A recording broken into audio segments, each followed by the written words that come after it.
உலக மக்கள் எல்லோருக்கும் வணக்கம். ஜி கோபால் பேசுகிறேன். இன்னைக்கு பேசக்கூடிய பலன் என்ன அப்படின்னா மாத பலன்கள். மாத பலன்கள் வரிசையில் செப்டம்பர் மாத பலன்கள் விருச்சக ராசிக்காரங்களுக்கு எப்படி இருக்கும், அது போக விருச்சக ராசிக்கு இந்த மாத கிரக அடைவுகள் எப்படின்னு பார்த்துக்கலாம். அதாவது உங்களுடைய ராசிக்கு 4ஆம் இடத்தில் ராகு பகவான், 5ஆம் இடத்தில் சனி பகவான் வக்ரம், அது போக 8ஆம் இடத்தில் குரு பகவான், 10ஆம் இடத்தில் சுக்கர் பகவான் செப்டம்பர் 14ஆம் தேதி சிம்மத்துக்கு வந்துடுறாரு.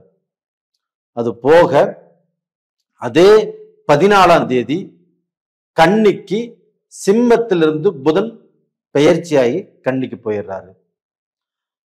அதே 13ஆம் தேதி கன்னியில் இருக்கக்கூடிய செவ்வாய் பகவான் பெயர்ச்சியாகி துலாமுக்கு வந்துடுறாரு. செப்டம்பர் 17ஆம் தேதி சிம்மத்தில் இருக்கக்கூடிய சூரிய பகவான் பெயர்ச்சியாகி கன்னிக்கு வந்துடுறாரு. இது இந்த மாத கிரக அடைவுகள்.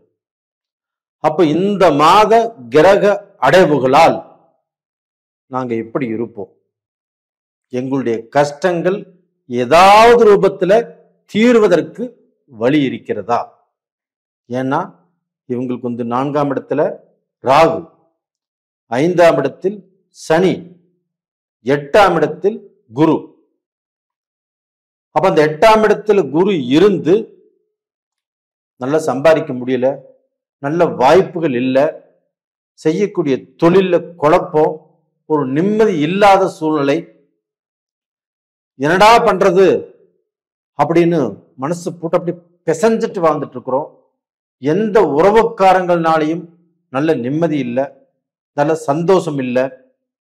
அப்போ அவங்களே நம்மளை ஏமாத்துறாங்க, நம்மளுக்கு துரோகம் செய்யறாங்க அப்படிங்க புரிஞ்சுக்கக்கூடிய சூழ்நிலை இப்ப வந்திருக்குது. அது போக இந்த சனி பகவானும் 5ஆம் இடத்துல. அப்ப இந்த 5ஆம் இடத்துல சனி பகவான் இருந்து உங்களுடைய பூர்வீக பிரச்சனை, உங்களுடைய சொத்து பிரச்சனை, நீங்க எது நல்லது நினைச்சாலும் உங்களுக்கு கெட்டதா தான் வருது. அப்ப பாத்தீங்கன்னா உங்களுடைய திறமை, உங்களுடைய அறிவு எவ்வளவு இருந்தாலும் திறமைக்கு வாய்ப்பு கிடைக்கல, அறிவுக்கு வேலை கிடைக்கல. நீங்க எவ்வளவு கஷ்டப்பட்டு ஒரு இடத்துல வேலை செஞ்சு நல்ல பேர் வாங்கணும்னு சொல்லி எவ்வளவு கஷ்டப்பட்டு வேலை செஞ்சாலும் உங்களை யாருமே கண்டுக்கல, ப்ரமோஷன் கிடைக்கல, வேலையில சம்பளம் அதிகமா கிடைக்கல. இந்த மாதிரி குழப்பத்துல சிக்கிட்டு என்னடா பண்றது அப்படிங்கிற பயங்கரமான மன வருத்தத்தில் இருக்கிறீங்க. இது போக இந்த ராகு பகவானும் 4ஆம் இடத்துல. அப்ப அந்த சுகஸ்தானத்தில் ராகு பகவான் ஒரு சிலருக்கு உடம்பை கெடுத்து, உடம்புல ஹாஸ்பிட்டல் செலவு, வைத்திய செலவு கொடுத்து, அது போக ஆபரேஷன் செலவு கொடுத்து, இது மாதிரி சில கஷ்டங்களையும் கொடுத்துட்டு இருக்குது. இது அந்த குரு பார்வை ராகு மேல பட்டதுனால ஓரளவுக்கு கொஞ்சம் ரிலீஸ் ஆகி போயிட்டு இருக்கிறீங்க. இப்படி எல்லாமே கஷ்டத்துல வாழ்ந்துட்டு இருக்கிற உங்களுக்கு இந்த மாதம் ஏதாவது நல்லா இருக்குமா அப்படின்னா இருக்கும். எப்படி அப்படின்னா, உங்களுடைய ராசிநாதன் யாரு? செவ்வாய் பகவான். அந்த செவ்வாய் பகவான் செப்டம்பர் 13ஆம் தேதி பெயர்ச்சியாகி துலாம் ராசிக்கு வர்றாரு. அப்படி துலாம் ராசிக்கு வரக்கூடிய அந்த செவ்வாய் பகவானை குரு 5ஆம் பார்வையில பார்த்துறாரு. இது ஒரு அற்புதமான டைங்க. ஏன்னா உங்களுடைய ராசிநாதனை குரு பார்க்கிறார். அந்த குரு பார்க்கறதுனால குரு மங்கள யோகம் அப்படிங்கிறது ஒண்ணு நடக்குது. அப்ப இந்த குருமங்கள யோகத்தால் கண்டிப்பாக நம்ம எடுக்கக்கூடிய காரியங்கள், நம்ம செஞ்ச முயற்சிகள், நம்மளுக்கு வேலை கண்டிப்பா கிடைக்கணும். அந்த வேலை தான் நம்மளுக்கு வாழ்க்கைக்கு ஒரு நல்ல ஆதாரம். அந்த வேலை கிடைக்கும், அந்த பிஸ்னஸ் கிடைக்கும், அந்த பிஸ்னஸ்ல சம்பாதிப்பீங்க, அதற்குண்டான வாய்ப்புகளும் உங்களுக்கு நல்லா இருக்கும். ஆனா அதற்கு முன்னாடி இந்த வேலை கிடைக்கும்னா இந்த வேலை கிடைக்கிறது இல்லை, இந்த இடத்துக்கு போகணும்னா அந்த இடத்துக்கு போக முடியறது இல்லை. நம்ம வந்து பார்த்தீங்கன்னா எவ்வளவோ கஷ்டப்பட்டு ஒன்று அரேஞ்ச் பண்ணி வைக்கிறோம்னா நம்ம அரேஞ்ச் பண்ணி வச்ச மாதிரி ஒன்று நடக்கிறது இல்லை.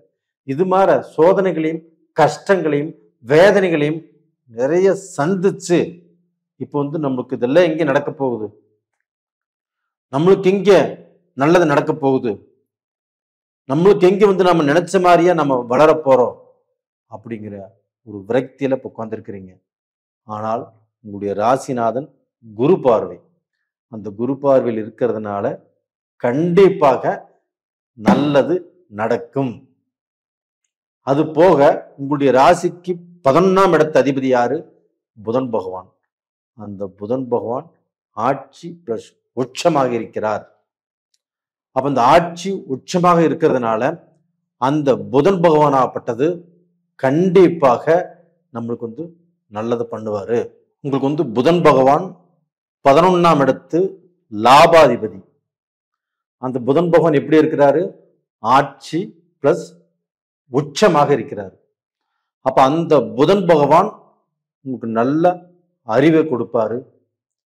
நீங்க எதை செய்யணும் எதை செய்யக்கூடாது, நீங்க தவறான பாதையில போனாலும் தவறான பாதையில போறதுக்கு விடாமல் நல்ல பாதைக்கு கொண்டு வந்து நீங்க பிசினஸ்லயோ ஒரு வேலையிலையோ இல்ல குடும்ப ரீதியாகவோ இல்ல தவறான முடிவெடுக்கும் போதோ அந்த புதன் பகவான் உங்களுக்கு பக்க துணையாக இருந்து எல்லா ரூபத்திலையுமே உங்களுக்கு வெற்றி வாய்ப்பை தான் கண்டிப்பா வழங்குவார்.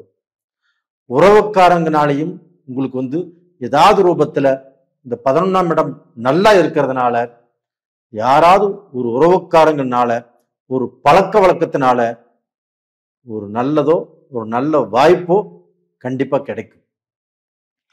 இது போக பாத்தீங்கன்னா உங்களுக்கு வந்து சூரிய பகவான் 10ஆம் இடத்துக்கு அதிபதி. அந்த 10ஆம் இடத்து அதிபதி கேதுவின் பிடியில் இருந்து உங்களுக்கு வந்து தொழில்ல நஷ்டத்தை கொடுத்துருக்கணும். தொழிலை பத்தி திங்க் பண்றக்கே நல்ல திங்கிங் பண்றக்கே விடமாட்டாரு. பிசினஸ்ல மிகப்பெரிய லாஸை நீங்க சந்திச்சிருக்கணும். அதெல்லாமே பண்ணுனது இந்த 10ஆம் இடத்து அதிபதி. அப்போ வந்து அந்த 10ஆம் இடத்து அதிபதி இப்ப 11ஆம் இடத்து அதிபதியோடு ஆட்சி உச்சம் பெற்ற புதனோடு இணைவதால் அந்த 10ஆம் இடத்து அதிபதி யாரு? சூரிய பகவான். அந்த சூரிய பகவான் நவகிரகங்களின் அரசன்.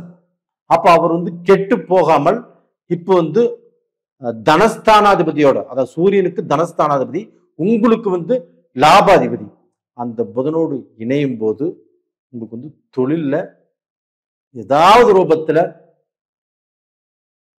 ஒரு நல்ல பிடிப்பை கொடுப்பாரு, நல்ல கிரிப்பை கொடுப்பாரு. தொழில்ல ஏதாவது ரூபத்துல முன்னுக்கு வருவதற்குண்டான வாய்ப்புகளையும் கொடுப்பாரு. நீங்க ப்ரமோஷனுக்கோ உங்க வேலையில முயற்சி பண்ணுவதற்கோ இல்லை வெளிநாடு போவதற்கோ இல்லை வெளிநாட்டுல உள்ளவங்க இப்போ வந்து சிங்கப்பூர்ல, மலேசியால, ஆஸ்திரேலியால, கனடால, யூஎஸ்ஏல, லண்டன்ல, ஜெர்மன்ல, சுவிட்சர்லாந்துல, நார்வேல, இத்தாலியில, இது மாதிரி வெளியில எத்தனையோ கண்ட்ரியில இந்த விருச்சிக ராசிக்காரங்க இருக்கிறாங்க. அவங்க வந்து பாத்தீங்கன்னா நிறைய துன்பப்பட்டு நிறைய கஷ்டப்பட்டு கஷ்டத்துக்கே ஆளாகி நம்ம ரொம்ப கஷ்டப்பட்டோம், ரொம்ப உழைச்சிட்டோம், என்னாலேயே முடியாது அப்படிங்கிற சூழ்நிலையில நிறைய பேர் வேதனைப்பட்டு இருக்கிறீங்க. அவங்களுக்கு அந்த மன வேதனையை குறைத்து அவங்களுக்கு வளர்ச்சி பாதையை இந்த புதனும் செவ்வாயும் சூரியனும் இணைந்து கொடுப்பார்கள். கண்டிப்பா இது நல்லது நடக்கும். இந்த 5ஆம் இடத்தில் உள்ள சனி பகவானும் வக்கரமாயிட்டாரு, அவரும் நல்லது பண்ணுவாரு. எந்த ரூபத்திலுமே இங்க கவலைப்படாதீங்க, தைரியமா இருங்க, நெகட்டிவ் திங்கிங்கை விட்டுருங்க, நீ எல்லாமே பாசிட்டிவா நினைங்க, எல்லாமே நல்லது நடக்கும். நேயர்களே, இந்த பதிவு பிடிச்சிருக்குன்னு நினைக்கிறேன். லைக் பண்ணுங்க, சப்ஸ்கிரைப் பண்ணுங்க, உங்க நண்பர்களுக்கும் ஷேர் பண்ணுங்க.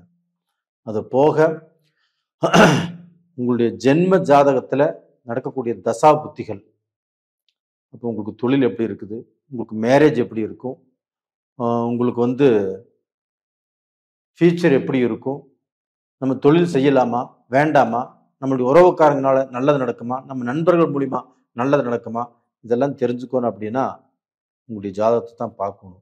இதுல வந்து எந்த இடத்துல நீங்க வீக்கா இருக்கிறீங்க அப்படின்னாலும் உங்களுடைய ஜாதகத்தை பார்த்து தான் தெரிஞ்சுக்கணும்.